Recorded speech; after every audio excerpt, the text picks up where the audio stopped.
కాళ్లలో నొప్పి, నరాల వాపు వంటి లక్షణాలతో బాధపడుతున్నారా? వెరికోస్ వెయిన్స్ లో అత్యాధునిక చికిత్స Avis vascular centre.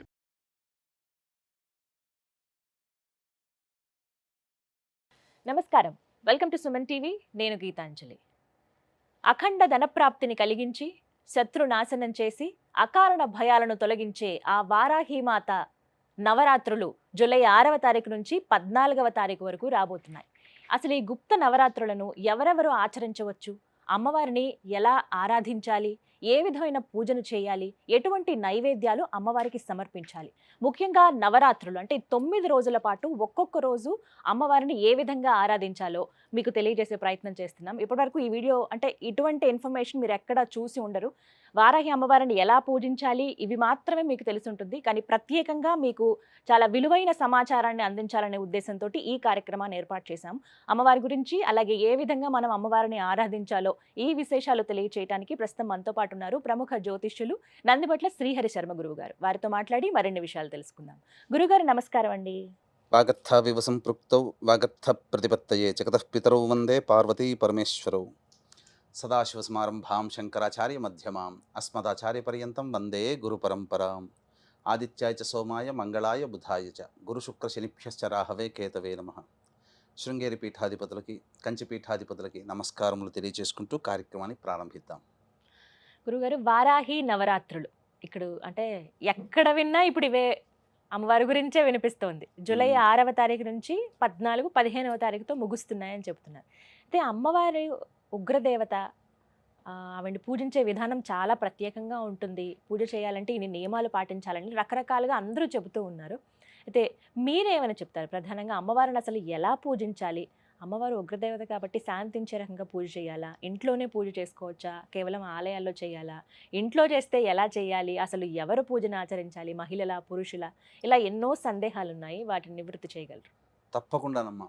వీక్షించేటువంటి Suman TV ప్రేక్షకులుగా గమనించాల్సిన అంశం ఏంటంటే, ఈ కార్యక్రమంలో వారాహి అమ్మవారి యొక్క సమగ్రమైనటువంటి వివరణ మీకు అందివ్వడం జరుగుతుంది.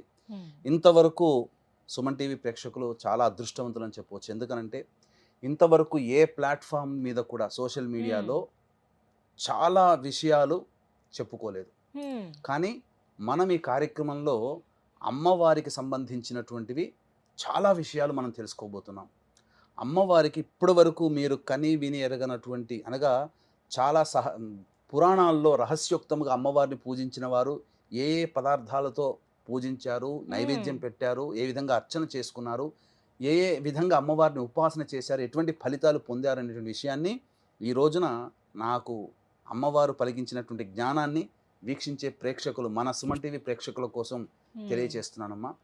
ఇక్కడ ప్రధానంగా వారాహి దేవత అమ్మవారు ఎవరు అనంటే భండాసురుడిని సంహరించడం కోసమై అమ్మవారు సృష్టించినటువంటిది. అంటే లలిత అమ్మవారి స్వరూపమే దుర్గా, రాజశ్యామల, దండనాయిక ఈ వారాహి అమ్మవారు. ఈ వారాహి అమ్మవారికి సంబంధించి అంటే మనకు వరాహ రూపంలో మనకు స్వామి మనకు తెలుసు, వరాహ స్వామి అని. స్త్రీ రూపముగా వారాహి అంటే ఇక్కడ మీరు గమనించాల్సిన అంశం ఏంటంటే లక్ష్మీనారాయణ స్వరూపం, లక్ష్మీ స్వరూపం అమ్మవారు. విష్ణు భగవానుడు వరాహం అయితే లక్ష్మీ స్వరూపము వారాహి. అందుకే అమ్మవారికి లక్ష్మీ సహస్రనామాల్లో వారాహి, ధరణి, ధ్రువ అనే సహస్రనామాల్లో ఒక పేరు. కాబట్టి సాక్షాత్తు లక్ష్మీ స్వరూపము వారాహి అమ్మవారు. ఈ అమ్మవారిని కొలిచినటువంటి వారికి శత్రు నిర్మూలన, కోర్టు కేసులు నివారించడం, ముఖ్యంగా ధైర్యం వస్తుంది. ముఖ్యంగా ఈ సస్యాధిపతి అమ్మవారు, ఆషాఢ మాసం కదా, రైతులందరూ పొలం దున్నుకుంటారు. ఇది సస్యాధిపతి, పంట పొలాల్లో పంటలు బాగా పండుతాయి అమ్మవారిని పూజించిన రైతులకి. అలాగే అన్నిటికంటే మించి శత్రుంజయము. మన కోసం, మన మీద ఎవరైతే శత్రువులు ఉంటారో, మన మీద ఏదైనా చెయ్యాలని చెప్పి ఆలోచించేస్తారు కదా, కుట్రలు, ఆ కుట్రలు చేయలేకపోతారు వాళ్ళు. అంతటి శక్తివంతమైనటువంటిది ఈ వారాహి అమ్మవారు. అన్నిటికంటే మించి ధనప్రాప్తిని విశేషంగా కలగజేస్తుంది వారాహి అమ్మవారు. కాబట్టి ఈ వారాహి అమ్మవారిని ఎవరు చేసుకోవచ్చు అనంటే, ఈ అమ్మవారి నవరాత్రులకు సంబంధించి గుప్త నవరాత్రులు పేరులోనే రహస్యం అని, గుప్తం అంటే రహస్యం. కాబట్టి ఒకప్పుడు కేవలం ఉపాసనా పరులైనటువంటి వ్యక్తులు మాత్రమే చేసుకున్నటువంటి యొక్క వారాహి నవరాత్రులు ఇప్పుడు సామాన్య బాహుళ్యంలోకి వెళ్ళింది. కాబట్టి ఎవరైనా చేసుకోవచ్చు, దేవతని ఉపాసించడానికి ఎవరైనా చేయవచ్చు. కాకపోతే చేసే విధానంలో ఉన్నప్పుడు మాత్రము దానికి తగ్గ వాళ్ళు మాత్రమే చేయాలి. ఇప్పుడు అటం బాంబు ఉందమ్మా, దాన్ని నిర్వీర్యం చేయాలి. అందరూ చేయగలుగుతారా? తెలుసు, ఎవరు వాళ్ళు చేయాలి. కాకపోతే ఇక్కడ ఏంటనంటే వీక్షించేటువంటి సుమన్ టీవీ ప్రేక్షకులు కూడా అమ్మవారిని సామాన్యమైనటువంటి వ్యక్తులు కూడా సామాన్య విధానంతో అర్చించి గొప్పదైనటువంటి ఫలితాన్ని పొందవచ్చు. ఇక్కడ భక్తి ప్రధానము, అంటే అందరూ పూజించవచ్చు అంటున్నారు. అందరూ పూజించుకోవచ్చు. కాకపోతే దీనికి ఉన్నటువంటి నియమం ఏంటంటే అమ్మవారిని సూర్యోదయం కంటే ముందే పూజ చేయాలి, లేదా సూర్యాస్తమయం తర్వాతనైనా చేయాలి. చేసేటప్పుడు ఖచ్చితంగా ఉదయం ఎలాగో దంతధావనం పళ్ళు తోముకుంటాం, సాయంత్రం పూట చేసే వాళ్ళు కూడా దంతధావనం చేసుకునే శుచిగా అమ్మవారిని ఆరాధించాలని శాస్త్రం చెప్పబడుతుంది. ఇక్కడ అది ప్రధానం. అయితే ఇక్కడ ఉద్యాపన 14వ తారీఖు చేసుకోవచ్చా, 15వ తారీఖు చేసుకోవచ్చా అనేటువంటి ఆలోచన కూడా ఉంది. 14వ తారీఖు రోజున సూర్యోదయానికి అష్టమి ఉంది, సూర్యాస్తమయం తర్వాత నవమి వస్తుంది. సాయంత్రం పూట పూజ చేసుకునే వాళ్ళు 14వ తారీఖుకి ఉద్యాపన చేసుకోవచ్చు. ఉదయం పూట పూజ చేసుకునే వాళ్ళు 15వ తారీఖు రోజున పూజ చేసుకోవాలి. ఇక్కడ స్త్రీ పురుషులు ఎవరైనా చేయవచ్చునమ్మా. అయితే ఇక్కడ ఈ రోజున మనం చెప్పుకోబోయేటువంటి వారాహి సంబంధించినటువంటి దాంట్లో వీక్షించేటువంటి సుమన్ టీవీ ప్రేక్షకులు కూడా ఏమాత్రం కూడా ఈ కార్యక్రమాన్ని స్కిప్ చేసుకోకండి, మిస్ అవ్వకండి.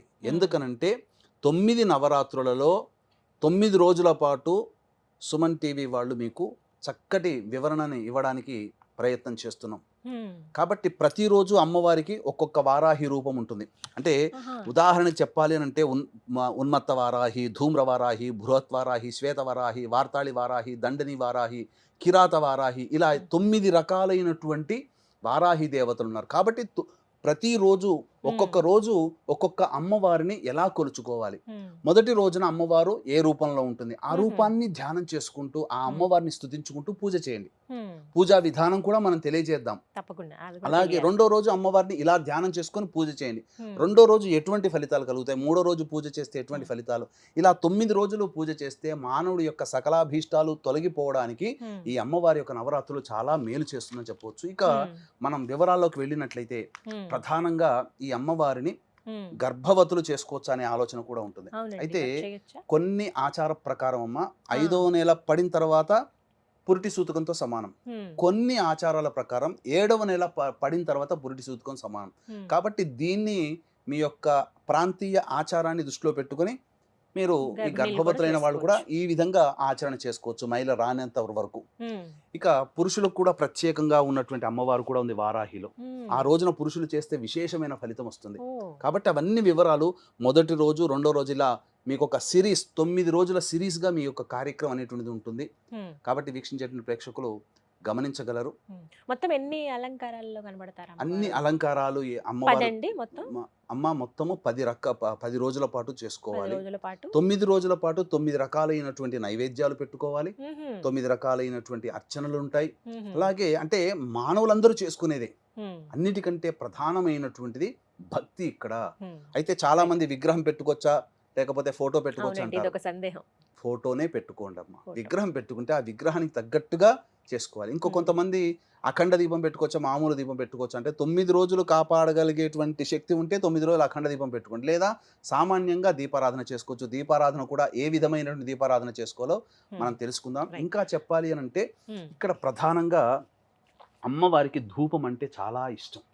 కాబట్టి ఏ పదార్థాలతో ధూపం చేస్తే అమ్మవారు సంతోషపడుతుందో కూడా మనం ఈ కార్యక్రమంలో చేసుకుందాం. కాబట్టి ఈ యొక్క వారాహి అమ్మవారి యొక్క అనుగ్రహం అందరికీ అందించాలనేటువంటి ఒక సదుద్దేశంతో ఈ వారాహి అమ్మవారిని అందరూ పూజ చేసుకుంటారమ్మా.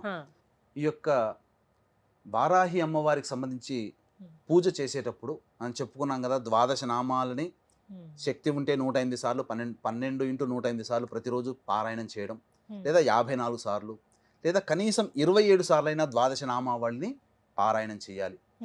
దీనితో పాటుగా అమ్మవారి యొక్క సంపూర్ణమైనటువంటి అనుగ్రహం కలగాలి అని అంటే ఖచ్చితంగా ప్రతిరోజు లలితా సహస్రనామ పారాయణం అనేటువంటిది చేయండి.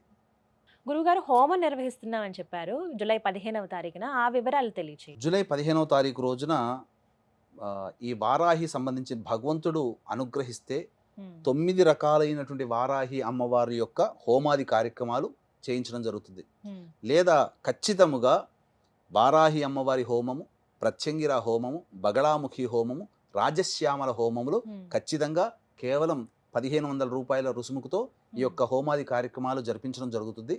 ప్రధానంగా ఆ 15వ తారీఖు రోజున రాత్రి 9 గంటలకి కార్యక్రమం ప్రారంభమవుతుంది. కాబట్టి వీక్షించేటువంటి సుమన్ టీవీ ప్రేక్షకులు సాయంత్రం 7 లోపల వరకు కూడా గోత్రనామాలు నమోదు చేసుకునే అవకాశం ఆ 15వ తారీఖు రోజున 15వ తారీఖు వరకు కూడా ఉంటుంది. అవకాశం ఉంటే ముందుగానే ఈ యొక్క కార్యక్రమం చూసినప్పుడు వెనువెంటనే చేసుకోవాలనే సంకల్పం ఉంటే వెనువెంటనే చేసుకోండి. ఈ హోమంలో పాల్గొనడం ద్వారా శత్రునాశనం జరుగుతుంది, ధనప్రాప్తి కలుగుతుంది, ఉద్యోగం లభిస్తుంది, కోరిన కోరికలు లభిస్తాయి. ముఖ్యంగా భూగృహ వసతులు ఈ అమ్మవారిని పూజించడం ద్వారా కలుగుతుంది. సకల సంతోషాలు కలుగుతాయి. ముఖ్యంగా భయముతో కూడుకున్నటువంటి జీవితం మన నుంచి వెళ్ళిపోతుంది. ధైర్యంగా బతకగలుగుతాం. విలువైన సమాచారం ఇది. ఎవరైతే హోమంలో పాల్గొనాలనుకుంటున్నారో వారికి గురువుగారి నెంబర్ స్క్రీన్ మీద డిస్ప్లే చేస్తామండి. కాల్ చేసి మీరు వివరాలు కనుక్కోండి. ఏ హోమం అయితే మీరు చేయించుకోవాలనుకుంటున్నారో కేవలం 1500 రూపాయలకి హోమాన్ని నిర్వహిస్తున్నారు. మీ పేరు అలాగే గోత్రాలు కూడా మీరు నమోదు చేయించుకోండి. గురువుగారు, అసలు వారాహి అమ్మవారికి పూజ ఏ విధంగా చేయాలండి ఈ 9 రోజుల పాటు నవరాత్రుల్లో? వారాహి అమ్మవారికి పూజ ప్రధానంగా లలితా అమ్మవారి చిత్రపటము కానీ లేదా చిన్నపాటి స్ఫటికంతో కానీ వెండితో కానీ ఇత్తడితో కానీ బంగారంతో కానీ ఉన్నటువంటి శ్రీచక్రాన్ని ముందు ప్రతిష్ఠించుకోవాలి. తర్వాత ఆ లలిత అమ్మవారి ముందర కలశం పెట్టుకునే ఆచారం ఉంటే కలశం పెట్టుకోండి. లేకపోతే కనీసము ఒక పక్కన అమ్మవారికి ఒక పక్కన రాజశ్యామల, ఒక పక్కన వారాహి అమ్మవారి చిత్రపటం పెట్టుకోండి. ఈ 3 దేవతలు ఉండాలి ఖచ్చితంగా. అమ్మవారికి ఈ 3 దేవతలకి కూడా పసుపు కొమ్ముల మాల వేయండి. చెప్తాను ఎందుకు ఆ పసుపు కొమ్ముల మాల అనేటువంటిది. ఇక సూర్యోదయం కంటే ముందే ఈ అమ్మవారి పూజ చేసుకోవాలి, లేదా సూర్యాస్తమయం తర్వాతనైనా పూజ చేసుకోవాలి. ముందుగా ఈ అమ్మవారికి దీపారాధన ఎలా చేయాలి? దీపారాధన అమ్మవారికి కందగడ్డలో దీపారాధన చేస్తే చాలా సంతోషిస్తుందటమ్మ. కాబట్టి కందగడ్డ దొరుకుతుంది కదా, దానిపైన చక్కగా కడిగి దానిపైన కొద్దిగా చెక్కు తీసేసి దాంట్లో మన దీపపు కుంది ఎలా ఉంటుందో ఆ విధంగా కందగడ్డను చేసుకోవాలి, కొంత తీసేసుకోవాలి. అందులో ఇప్ప నూనెతో కనుక అమ్మవారికి దీపారాధన చేస్తే ఇంకా సంతోషిస్తుందట. కాబట్టి విప్ప నూనెతో దీపారాధన చేయండి. చేసిన తర్వాత ఈ అమ్మవారికి ప్రధానంగా నీలి రంగు ఆవాహన చేసుకుంటారు కదా, అర్చన అవన్నీ చేసుకుంటారు కదా. ఈ అర్చనలో భాగంగా నీలి రంగు పుష్పాలతో కానీ, అంటే నీలి రంగు చామంతి, శంఖపుష్పి నీలి రంగు, లేదా ఈ విప్ప పూలతోనైనా కానీ అర్చన చేస్తే అమ్మవారు చాలా సంతోషిస్తుందట. ఇక ప్రధానంగా గమనించుకున్నట్లయితే నైవేద్యాలలో ఏం నైవేద్యాలు పెట్టాలని చాలా మంది అంటుంటారు. ఈ అమ్మవారికి బెల్లం పానకం అంటే మహా ఇష్టం. కాబట్టి బెల్లం పానకం, నువ్వులతో చేసిన లడ్డూలు, అందున ఇలాచి ఆవు నేతితో చేసిన నువ్వుల లడ్డూలు పెట్టాలి. ఎర్రటి పండ్లు అంటే దానిమ్మ పండ్లు పెట్టాలి. ముఖ్యంగా ఒక చిన్న పాత్రలో తేనె నైవేద్యంగా పెట్టాలి. ఇవన్నీ 9 రోజుల పాటు చేసుకోవాలి. ఇవన్నీ 9 రోజుల పాటు మీరు వస్తు భాండాగారాలని తెలుసుకోవాలి. ఇక ఈ అమ్మవారికి రథం పేరు కిరిచక్రం. అంటే ఈ అమ్మవారి పూజ చేసేటప్పుడు అమ్మవారి యొక్క దేహాన్ని, రూపాన్ని మనసులో ధ్యానం చేసుకుంటూ 1000 మంది వరాహములు లాగుతుండగా అమ్మవారు ప్రయాణిస్తుందట. అందుకని ఈ అమ్మవారికి కిరిచక్రం అనేటువంటి పేరు. ఇక ఈ అమ్మవారికి విశ్వేశ్వరుడే ప్రతిష్ఠించడం, కాశీ విశ్వేశ్వరుడే వింధ్యాచలంలో ప్రతిష్ఠించాడు. కాబట్టి అంతటి అమ్మవారు ఈ వారాహి నవరాత్రులతో పాటు బాగా ఉపాసన చేసుకుంటే రేవతి నక్షత్రం వచ్చినప్పుడు ఈ అమ్మవారిని పూజ చేస్తే విశేషమైనటువంటి ఫలితం కలుగుతుంది. ఇది ఈ యొక్క విధానంగా చేసుకోవచ్చు. అయితే ఈ వారాహి అమ్మవారికి ధూపము అనంటే చాలా ఇష్టం. ఏ ఈశ్వరుడికి అభిషేకం అంటే ఇష్టం, వెంకటేశ్వరుడికి పుష్పార్చన అంటే ఇష్టం. అమ్మవార్లకి ఏ అమ్మవారికైనా ధూపం అంటే చాలా ఇష్టం. ప్రత్యేకించి ఒక్కొక్క అమ్మవారికి ఒక్కొక్క రకమైన ధూపం చేయాలి. ఈ వారాహి అమ్మవారికి ధూపం ఏంటి అంటే మన ఇంట్లో దొరికే వస్తువులే మనం తెచ్చుకోవచ్చమ్మా. ఏంటి ఆ వస్తువులు? ఆ వస్తువులన్నిటినీ పొడి చేసి ఆ గుగ్గిలంలో మన బొగ్గులు ఉంటాయి కదా, మనం మండుతున్నటువంటి బొగ్గుల మీద వేసి అమ్మవారికి ధూపం ఇస్తే అసలు అమ్మవారు సంతోషము ఇంత అంతా పట్టరానిదట. ఏమా ద్రవ్యాలు తెచ్చుకోవాలి అని అంటే గుగ్గిలం, సాంబ్రాణి అంటుంటాం. అది తెల్లదైనా నలుపుదైనా పర్వాలేదు. ఇక యాలకుల పొడి, ఇలాచీ పొడి అని అంటారు. ఇక పసుపు పొడి, శుద్ధమైనటువంటి పసుపు పొడి 3, తెల్ల గురువింద గింజల పొడి దొరుకుతాయి, పచారి షాపులో దొరుకుతాయి. ఇక్కడ ఇది మాత్రం దొరకకపోవచ్చు, తెల్ల ఈశ్వరి వేరు అని అంటారు, అది దొరకకపోవచ్చు. సాధ్యమైనంత వరకే మీరు తెచ్చుకోండి, ఆయుర్వేదం షాప్ లో ఏమైనా ప్రయత్నిస్తే దొరుకుతాయమ్మా. తెల్ల ఈశ్వరి వేరును దంచి పొడి చేసుకోవాలి. ఇక తెల్ల జిల్లేడు పువ్వుల పొడి, తెల్ల జిల్లేడు పువ్వులను తెచ్చుకొని దాన్ని నీడను ఆరబెడితే పొడి చేసుకోవచ్చు. ఇక మిరియాల పొడి, కారం పొడి, శొంఠి పొడి, ఇవన్నీ వేసి అమ్మవారికి ధూపం ఇవ్వాలి. రోజుకొక్కటిగా లేదు, అన్ని కలిపి ప్రతిరోజు ధూపంలో. ఇప్పుడు మనం చెప్పినటువంటి వివరాలు ఏదైతే పూజా విధానం ఉందో అందరికీ తెలుసు, అన్ని ప్రసార మాధ్యమాల ద్వారా పూజా విధానం ఎలా చేసుకోవాలో తెలుస్తుంది. మనం ప్రత్యేకించి ఈ యొక్క సంబంధించినటువంటిది ఈ యొక్క ధూపం వేయాలి. అయితే అమ్మవారికి ద్వాదశ నామావళి అని ఉంది. ఆ ద్వాదశ నామావళి చాలా ప్రీతికరం అమ్మవారికి. శక్తి ఉందనుకోండి, ఆ ద్వాదశ నామావళిని రోజుకి 108 సార్లు పారాయణం చేయండి, లేదు 54 సార్లు అయినా పారాయణం చేయండి. ఇక కందగడ్డ దీపారాధన చేశాం కదా, మీకు శక్తి ఉంటే ప్రతిరోజు కందగడ్డతో ఆ దీపారాధనగా కుందిగా తయారు చేసుకొని ప్రతిరోజు ఒక కందగడ్డలో వేయొచ్చు, లేదా ఒకే కందగడ్డది 9 రోజుల పాటు ఉండి తర్వాత మనం ఈ అమ్మవారికి 9వ రోజు 10వ రోజు ఆచారం ఉంటుంది కదా, అప్పుడు ఆ నైవేద్యంగా ఆ యొక్క కందగడ్డని ఇంట్లో వండుకొని భోజనం చేయవచ్చు. నైవేద్యములో చిలకడ దుంప, బెల్లం పానకం, పనసపండు, దానిమ్మ గింజలు, అది నువ్వుల లడ్డూలు, నల్లదైనా తెల్లదైనా నువ్వుల లడ్డూలు, ఇలాచి, ఆవు నెయ్యితో చేయాలి, బెల్లము, ఇవి పెట్టినట్టయితే అమ్మవారు, చిలకడ దుంప, ఇవి అమ్మవారికి చాలా ప్రీతికరం. ఇక హోమం చేసుకునే అలవాటైతే హోమంలో తోక మిరియాలు, తెల్ల ఆవాలు, పనసపండు ఇవన్నీ వేయాలి. ఇక అమ్మవారికి తాంబూలం సమర్పించేటప్పుడు పచ్చకర్పూరం, జాపత్రి, జాజికాయ, ఇలాచి, లవంగాలు, ఇలా సుగంధ ద్రవ్యాలు, జవ్వాది, ఇలా కలిపి, జవ్వాది పొడి ఉంటుంది, కలిపి అమ్మవారికి తాంబూలం పెట్టి తర్వాత మీరు చేసుకున్నటువంటి ఆ పదార్థాలు ఏదైతే ఉన్నాయో ఆ తాంబూలం పూజ చేసుకున్న వాళ్ళు సేవనం చేయొచ్చు, నైవేద్యం కూడా అందరూ తినవచ్చు. ఈ విధంగా పూజా విధానం అన్నమాట. పూజా విధానం చాలా చక్కగా వివరించారండి. ముందుగా అందరూ ఇవి తెలుసుకోవాలి, ఇవి 9 రోజుల పాటు అందరూ ఆచరించవలసింది. 9 రోజుల పాటు మనం చెప్పినటువంటి విధానంగా అమ్మవారిని ఆ విధంగా ధూపము, నైవేద్యము, దీపారాధన, అర్చన, ఇవన్నీ మనం చెప్పినటువంటి వస్తువులతో చేస్తే చాలా విశేషం. ఇక మనం 9 రోజులలో 9 రోజుల పాటు ఒక్కొక్క అమ్మవారు ఏ రూపంలో ఉంటుంది, ఏ రూపంలో ధ్యానం చేసుకొని అమ్మవారిని పూజించాలో కూడా తెలుసుకుందాం. ఇప్పటి వరకు పూజా విధానం ఎలా చేయాలి, ఏ నూనెతో దీపారాధన చేయాలి, ఎటువంటి నైవేద్యం అమ్మవారికి సమర్పించాలో తెలుసుకున్నారు కదా. మరి నవరాత్రుల్లో ఒక్కో రోజు అమ్మవారు ఏ రూపంలో మనకి దర్శనమిస్తారు, మరి ముఖ్యంగా ఆ రోజున ఏ విధంగా పూజ చేయాలి, ఒక్కో ఎపిసోడ్ ద్వారా మీకు అందించే ప్రయత్నం చేస్తున్నాం. గురుగారు, మరి 8వ రోజు వారాహి అమ్మవారిని ఏ విధంగా కొలుచుకోవాలి, అమ్మవారికి సమర్పించవలసిన నైవేద్యం ఏమిటండి?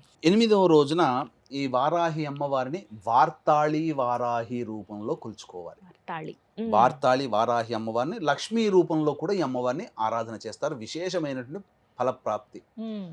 వార్తాళి వారాహి, వార్తాళి అని అంటే ఈ యొక్క ప్రపంచంలో ప్రస్తుతం జరుగుతున్నటువంటి అనేకమైనటువంటి సమాచారం అంతా అందిస్తుందట ఈ అమ్మవారు.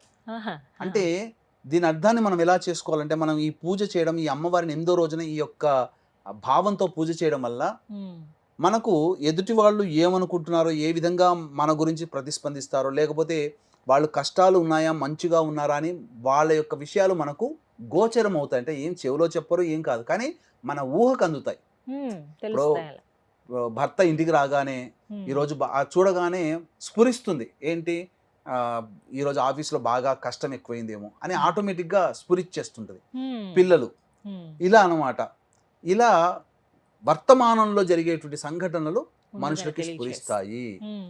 ఈ విధంగా ఈ అమ్మవారిని పూజ చేయడం వల్ల ఎలా ఉంటుందనంటే, ఈ వార్తాళి అమ్మవారు ఎర్రటి వస్త్రాలు ధరించి శవం పైన కూర్చొని ఉండే అమ్మవారట, మహావార్తాళి అమ్మవారు శవం పైన కూర్చొని ఉంటుంది. ఈ అమ్మవారికి కూడా 3 కన్నులు ఉంటాయట ఈ అమ్మవారికి. ఇక ఈ అమ్మవారు ఎలా ఉంటుందంటే నీలం రంగులో ఉంటుందట ఈ అమ్మవారు. ఇక ఎలాంటి ఉంటుందంటే రోకలి, నాగలి, అభయము, వరద హస్తాలు ఉంటాయట ఈ అమ్మవారి యొక్క రూపం. ఒక చేతిన రోకలి, ఒక చేతిన నాగలి, ఒక చేతిన అభయవస్తం, ఇంకోటి వరద హస్తం ఇస్తూ ఈ అమ్మవారు ఉంటుందట. కాబట్టి ఈ అమ్మవారిని తలుచుకుంటేనే ఎర్రటి వస్త్రాలు ధరించి శవంపై కూర్చున్నటువంటి అమ్మవారిగా మనం భావన చేయాలి. ఇలాంటి భావన చేసినటువంటి అమ్మవారిని పూజించినటువంటి వారికి ఎలాంటి అనంటే సకలమైనటువంటి శుభాలు కలుగుతాయట, సంపూర్ణమైనటువంటిది. 8వ రోజు చాలా విశేషం అమ్మ. ఎందుకంటే అష్టమి తిథి వస్తుంది కదా. కాబట్టి అష్టమి తిథి రోజున ఎవరైతే ఏ కోరికతోనైతే ఈ నవరాత్రుల్లో అష్టమి తిథి రోజున పూజ చేస్తారో ఆ కోరిక అష్టమి తిథి రోజున నెరవేరుతుందట. ఇక ఆ సంతోషముతో ఇంకా 9వ రోజు కూడా ఇంకా పెళ్ళుబికినటువంటి ఆనందంతో చేసుకుంటారట. ఎందుకంటే ఆ చండీ రూపంలో ఆ అమ్మవారు ఉంటుంది. అష్టమి తిథి చాలా విశేషం అమ్మవారికి. అందుకనే మహాలక్ష్మి అని అన్నారు ఈ అష్టమి తిథి రోజున చేసేటువంటి వాళ్ళకి. కాబట్టి వీక్షించేటువంటి సుమన్ టీవీ ప్రేక్షకులు కూడా ఈ అమ్మవారిని వార్తాళి వారాహి రూపంలో గనక కొలిచినట్లయితే తప్పకుండా మీ యొక్క అభీష్టములు నెరవేరుతాయని చెప్పడంలో ఏమాత్రం సందేహం లేదు. అమ్మవారికి సమర్పించవలసినటువంటి అమ్మవారికి సంబంధించి చక్కెర పొంగలి, బెల్లం స్వీట్, బెల్లంతో చేసినటువంటి ఏ స్వీట్ అయినా, అంటే జిలేబీ బెల్లంతో చేస్తారు, బెల్లంతో చేసినటువంటి స్వీట్ ఏదైనా కానీ అమ్మవారికి చక్కెర పొంగలితో పాటు నైవేద్యంగా పెట్టవచ్చు. అలాగే ప్రతిరోజు పూజ చేసుకునే విధానంలో కూడా విప్ప పూలు, నువ్వుల లడ్డూలు, ఇలాచి, నెయ్యితో చేసినటువంటివి, అలాగే దానిమ్మ గింజలు, చిలకడ దుంప, కందగడ్డ, పనసపండు, ఇవన్నీ కూడా అమ్మవారికి పనస తొనలు నైవేద్యంగా పెట్టవచ్చు. ఇలా 8వ రోజున అమ్మవారిని పూజించాలంటారు. చక్కగా వివరించారు గురుగారు. విన్నారు కదా, 8వ రోజు చాలా విశేషమైన రోజు. ఆ రోజున ఏ విధంగా అమ్మవారిని కొలుచుకోవాలో, ఎటువంటి నైవేద్యం సమర్పించాలో తెలుసుకున్నారు కదా. అలాగే నవరాత్రులు ముగిసిన తర్వాత అంటే జూలై 15వ తారీఖున గురువు గారు ప్రత్యేకంగా హోమం నిర్వహిస్తున్నారు. ఎవరైతే పాల్గొనాలి అనుకుంటున్నారో వారు స్క్రీన్ మీద కనపడుతున్న నెంబర్స్కి కాల్ చేసి ఫుల్ డీటెయిల్స్ తెలుసుకోండి. ఇది వాళ్ళ వీడియో. నమస్కారం. సుమన్ టీవీలో మీ పర్సనల్ అండ్ బిజినెస్ ప్రమోషన్స్ కోసం కింది నెంబర్కి కాంటాక్ట్ చేయండి.